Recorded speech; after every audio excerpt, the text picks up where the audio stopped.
कल किसी का ये प्रश्न आया था, प्रश्न नहीं जिज्ञासा रूप से लालायित,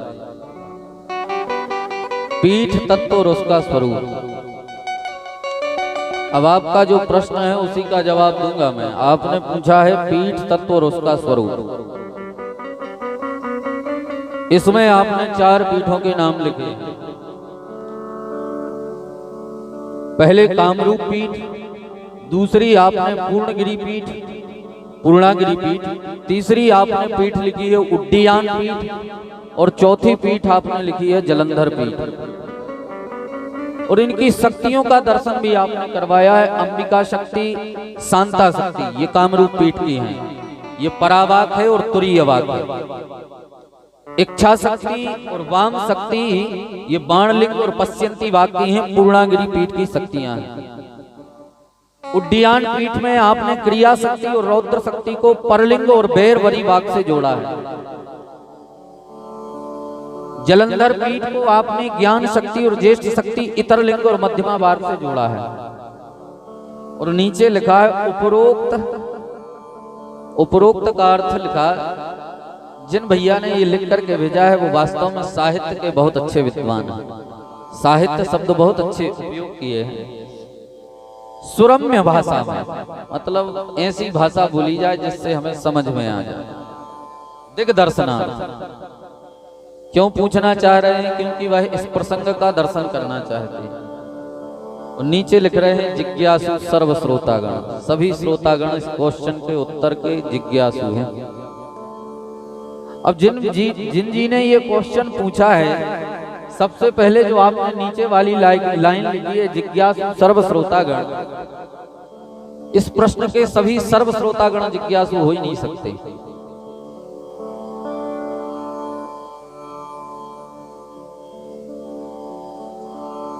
आए हैं वो जिनने पूछा था, ये लिख करके भेजा था कि नहीं आए हैं?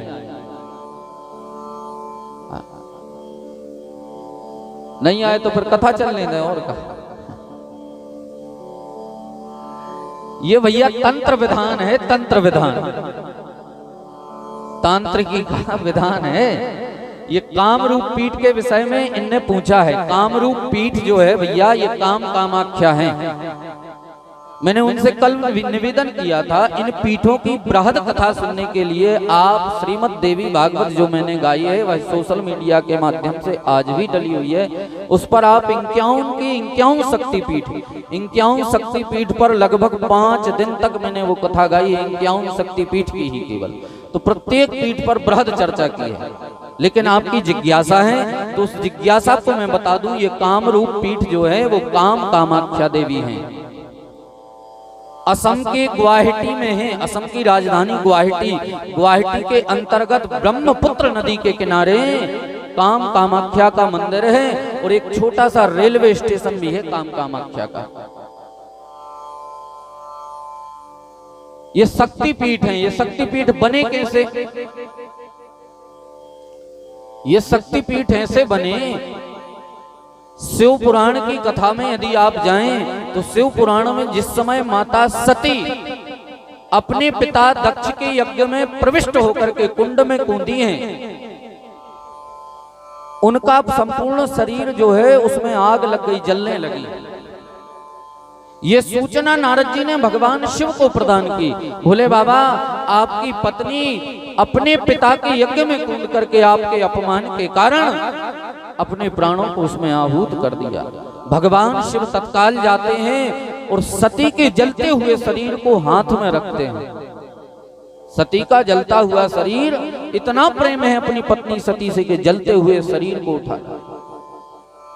अब जगत जननी माता का साक्षात जब शरीर जलेगा तो संसार में आग व्याप्त हो गई, तपन फैल गई। पशु पक्षी जीव जंतु मानव इन सबके लिए कष्ट होने लगा, क्योंकि संसार में आग ही आग व्याप्त हो गई। देवता भी दुखी हो गए। तब देवता भगवान विष्णु की शरण में पहुंचे, बोले प्रभु भोले बाबा के पास जाए कौन और समझाए कौन? यदि उनके समक्ष इस समय कोई जाएगा तो वो इतने क्रोध में हैं कि तीसरा नेत्र खोल करके उसको भस्म कर देंगे। आप उपाय करिए, ये सती के शरीर को अलग कर दें, जल में ठंडा कर दें, जलते हुए शरीर को अपने हाथ पर रखे हुए। तब भगवान विष्णु ने सुदर्शन चक्र का आवाहन किया और सती के शरीर के 51 टुकड़े कर दिए। कितने? 51 टुकड़े कर दिए। और जो जो टुकड़ा जहां पर गिरा वहां पर एक एक शक्तिपीठ बन गया। इसलिए प्यारे बंधु 51 शक्तिपीठ हैं, 51 टुकड़े किए थे, इसलिए 51 शक्तिपीठ।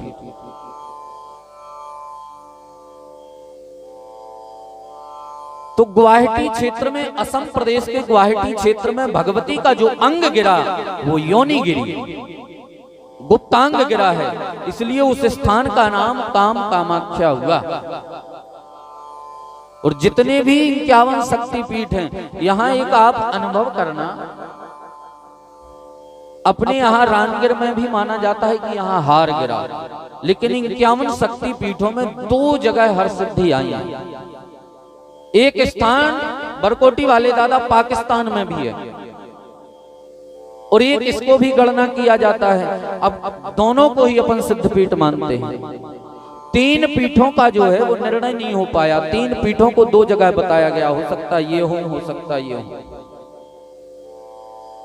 लेकिन गुवाहाटी में गुप्तांग में योनि गिरी और उस स्थान का नाम काम कामाख्या हो गया।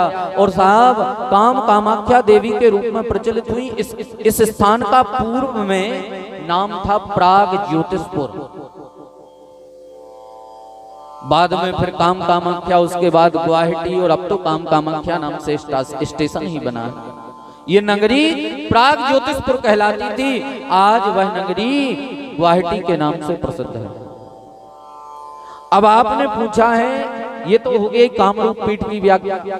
अब अंबिका शक्ति, धन शांता शक्ति, तो ये दोनों शक्तियां जो हैं वह काम कामाख्या की ही दोनों शक्तियां हैं जो उनके समीपस्थ विराजित हैं। ऐसा परावाक में और तुरीय वाक में आया।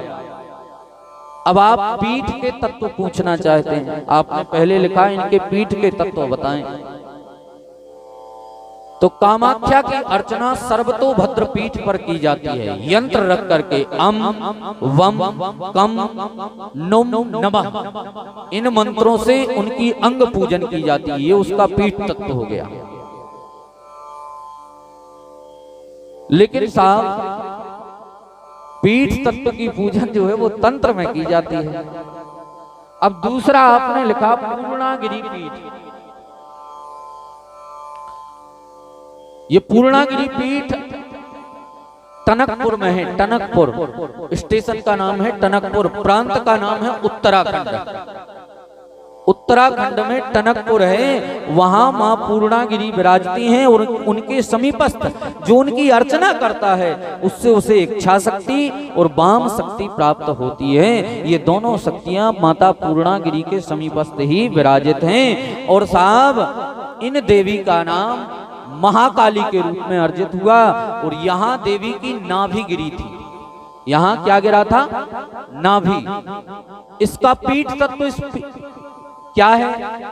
तो ये भी सर्वतोभद्र मंडल पर ही पूजित होती हैं और अष्टदल के यंत्र पर जाकर के विराजित होती हैं। और साहब बम वम फट नमः, ये इनका वाग मंत्र है, इससे इनकी पूजन होती है। ठीक है, दूसरी पीठ। तीसरी पीठ उड्डीयान पीठ। उड्डी का अर्थ जानते हैं आप? उड्डीयान का अर्थ साहित्य पढ़े हो तो उड्डीयान का अर्थ क्या होता?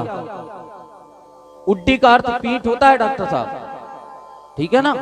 तो यहां भगवती की पीठ गिरी।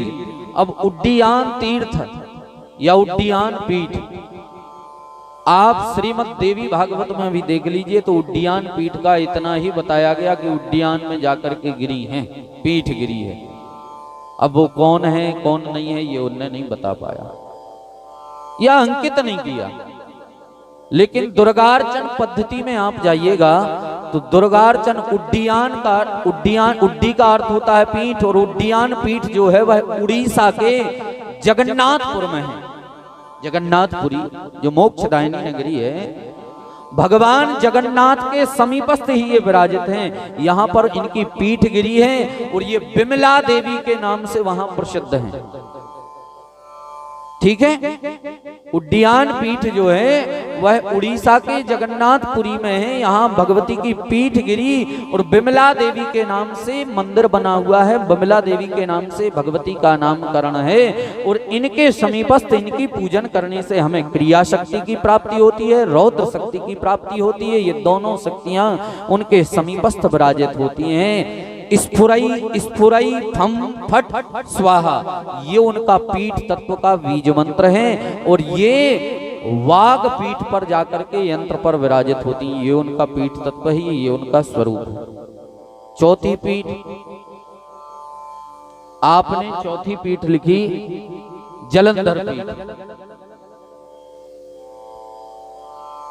तो ये जलंधर पीठ साहब पंजाब प्रांत के जलंधर शहर में ही है।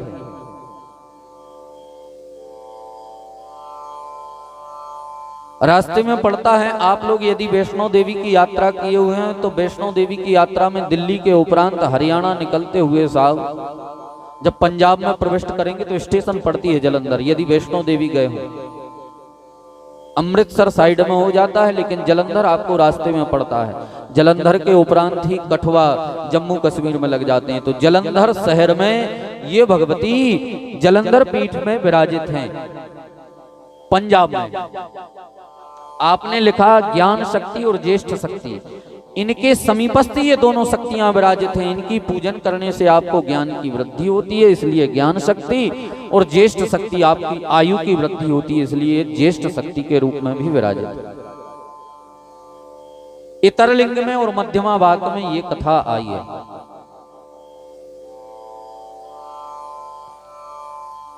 ये भगवती वहां त्रिपुर मालिनी और भैरव भूषणी के नाम से वहां प्रसिद्ध हैं, जो वहां पर विराजित हैं। यहां पर साहब भगवती का जो है वह नेत्र गिरा था।